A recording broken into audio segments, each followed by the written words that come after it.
Hello everyone, thank you so much for joining me today. For those of you who subscribe to my YouTube channel, I did post about sharing a 2 to 3 part video on Baal to verify the truth behind the pagan god. So let's begin. For decades in the West, maybe you've heard about Baal, right? His name is actually properly pronounced Baal. This is part 1 of the historical and spiritual look into Baal. I hope you enjoy it. Baal was an ancient pagan Canaanite storm and fertility god who dominated parts of Lebanon, Syria, and Israel for centuries. And Baal worship was extremely real and widespread in these regions. The name Baal simply means Lord or Master. However, over time it became closely linked to Baal Hadad, believed to control rain, thunder, and agricultural survival within these countries of Lebanon, Syria, and Israel. In ancient agrarian societies where crops depended on rainfall, many people believed their survival depended on Baal's favor and acted accordingly. Baal was the central power of a system that once dominated the lands of ancient Canaan. And you hear and read about ancient Canaan in historical books and in the Bible. It stretches across what is now shared, as I shared above, with Lebanon, Israel, and Syria. Baal's temples rose over cities that later on generations would inherit, and his influence seeped into culture, politics, and the spiritual life of that region. Archaeological remains in Lebanon, particularly around Baalbek, testify to the scale and the endurance of Baal worship, because these ruins reveal monumental temples, their high places, and their sacred places of worship for Baal, showing that devotion to Baal was far from marginal, dear people. It was actually embedded into civic and religious life. And in ancient texts, archaeological records show that Baal is not simply a storm deity, but the entire center of a cult demanding total and utter devotion. Worship with Baal involved ritual idolatry and temple-based sexual rites, public profanity towards the God of Israel, and in its most extreme expressions, child sacrifice. However, that is debated upon in many historical texts. These acts of worship, they weren't isolated acts. They were institutionalized and woven into social and political systems of the Phoenicians, which is current-day Lebanon, surrounding all these peoples and places within those areas.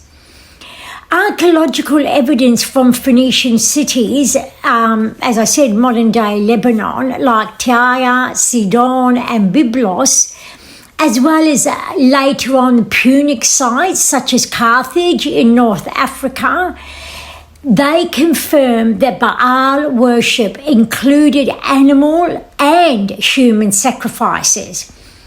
There were also Baal symbolisms and complex temple rituals.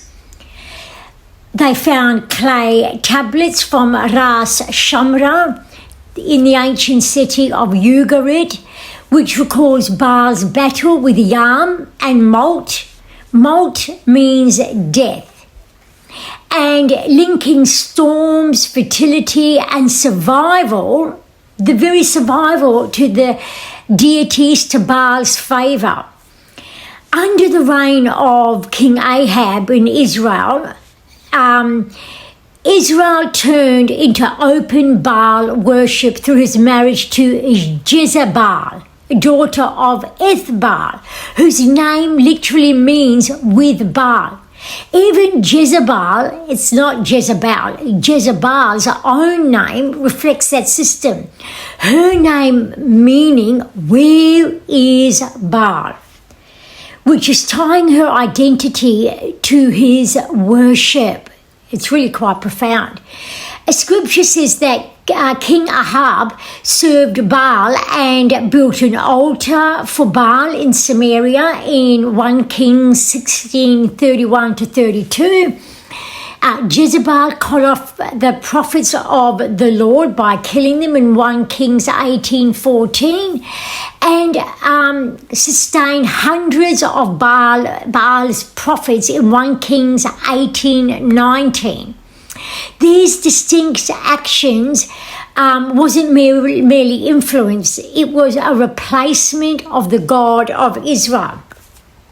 And we see in 1 Kings 18:21, Elijah declared, if the Lord be God, follow him. Upon the battles between Baal's prophets and the God of Israel's prophets, God answered Elijah by fire in 1 Kings 18:38-39 and destroyed completely Baal's prophets.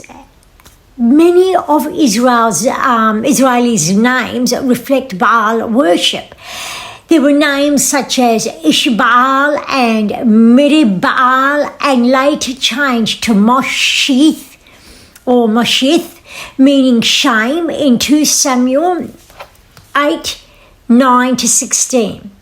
And throughout history, societies that elevated Baal with their ritualized immorality and repeatedly invited all of Baal's ways in their society, they face destruction and collapse. That's actually recorded.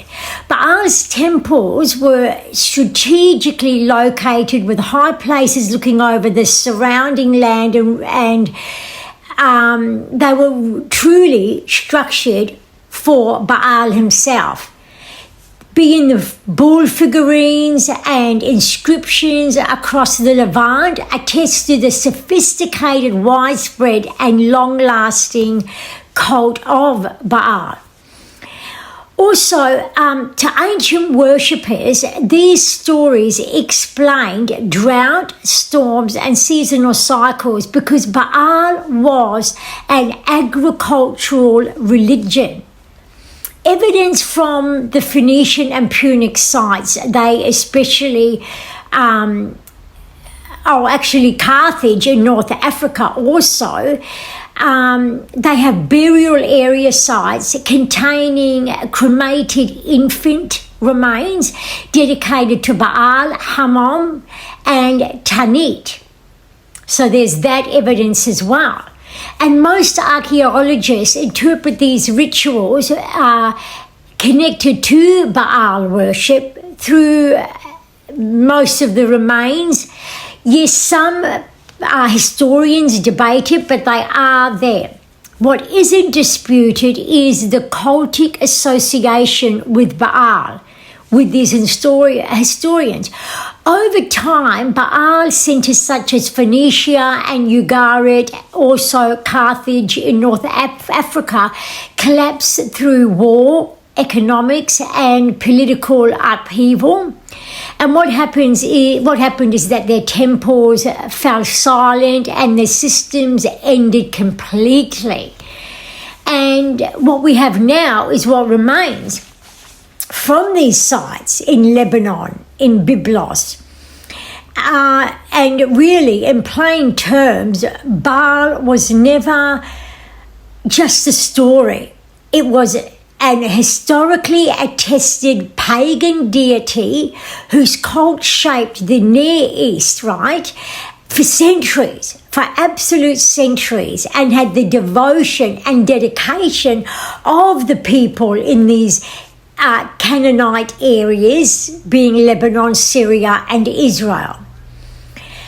So we see that Baal was a true identity, true pagan deity in the region of Canaan with specific requirements and the utmost of devotion and worship.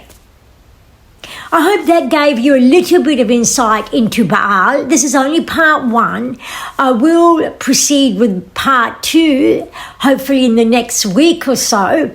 So until then, please remember to like and share the video if it's of interest to anyone you know. And if you haven't subscribed and this interested you, please know that as an author, writer, investigative researcher and cultural critic, Salwa Samra, my channel, I cover a lot of topics, including the culture, spirituality,